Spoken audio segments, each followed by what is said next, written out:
Hello বন্ধুরা, তো তোমরা কেমন আছো? আশা করি তোমরা ভালো আছো আর আমি অনেক ভালো আছি। তো আজ রবিবার, তো সকাল থেকে সেই ঠিকভাবে তোমাদেরকে ব্লগটা শেয়ার করতে পারলাম না, তার জন্য তোমাদের কাছে আমার অনেক অনেক সরি। আর আরেকটা ব্যাপার হচ্ছে, মানে রবিবার মানে তোমরা তো বুঝতেই পারছো কতটা কাজের চাপ, তো সেই কারণে রবিবারটা আমি ঠিক খুবই কষ্ট করে একটু ভিডিওটা করতে হয়। তো তার মধ্যেও দেখো, যখন রান্না করছিলাম তো তখন অনেকগুলো ক্লিপসগুলো তুলতে ভুলে গেছিলাম। তো তারপরে দেখো চিকেন রান্না করে নিচ্ছি। আর আমি দেখো একটু চিকেন রান্নার পাশাপাশি ওইদিকে আমি চিকেনে জল দেওয়া হয়ে গেছে, সেদ্ধ হচ্ছে। তারপর কিন্তু আমি মুখের মধ্যে দেখো কী সব লাগিয়ে নিয়েছি, তাই না? কী সব নয়, এটা হচ্ছে মুলতানি মাটি। স্কিনটা খুব জ্বালা করছিল আর খুব অয়েলি হয়ে গেছিলো। স্কিনটা আমার এরকম ছিল না, এখন ইদানিং যেন কেমন একটা হয়ে যাচ্ছে। তো সেই জন্য ভাবলাম সব কিছুর পাশাপাশি কিন্তু একটু স্কিনের যত্ন নিতে হবে, নিজের একটু রূপচর্চাটাও করা খুবই দরকার। তো সেই কারণেই একটু রূপচর্চা এবার থেকে ভাবছি একটু রুটিন হিসেবে করে নেব। তো সেটাই দেখা যাক কতটা কি করতে পারি। আমি তো যখনই ভাবি যে কিছু একটা করব, তো তখনই আমার কিছু না কিছু একটা হয়ে যায়, জানো তো। তো সেটাই আর কি, যে কোনো জিনিসেই তোমাদের সেটা শেয়ার করব আমি। আর এখন বলতে গেলে নানা রকমের চিন্তা ভাবনা, সেই জন্য মুখের আমি যত্ন রাখতে পারছি না, ঠিকভাবে ভিডিও দিতে পারছি না।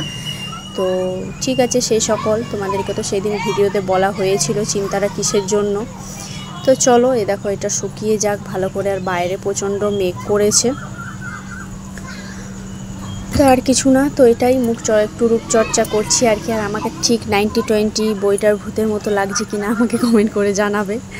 আমার কিন্তু সেই রকমই নিজেকে মনে হচ্ছে আর কি। তো এই দেখো বৃষ্টি চলে এসেছে, বৃষ্টি শুরু। তো চলো যাই হোক,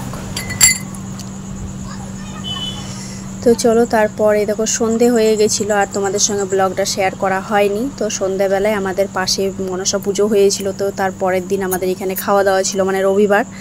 তো রবিবারে হচ্ছে নবমী পুজোর যে খাওয়া দাওয়া, তো সেটার জন্য আমাদেরকে নিমন্ত্রণ করেছিল। তো আমরা গেছিলাম, আমরা বলতে আমি, আমার বর আর আমার মেয়ে, আর কেউ না। এই দেখো তোমাদের দাদা ভাই। তো আমরা দেখো খাওয়া দাওয়া করতে বসে গেছি। তো আমাদেরকে পাতাও দিয়ে দিয়েছে আমাদেরকে। দেখো আমাদের পাতে কিন্তু ভাতও পড়ে গেল। আর একটা আফসোসের ব্যাপার, আমার পাতার কাছে এসে কিন্তু ভাতটা শেষ হয়ে গেছিলো শেষমেশ। তো যাই হোক, তারপর দেখো সব খাওয়া দাওয়া পেয়ে গেছি পাতের মধ্যে। তো চলো খেয়ে নিই। আর তোমাদের এই ভিডিওটা কেমন লাগলো অবশ্যই লাইক কমেন্ট শেয়ার করে জানাবে, আর আমার পাশে থাকবে। তার জন্য তোমাদেরকে আমার চ্যানেলকে সাবস্ক্রাইব করে নিতে হবে। চলো টাটা, দেখা হচ্ছে নেক্সট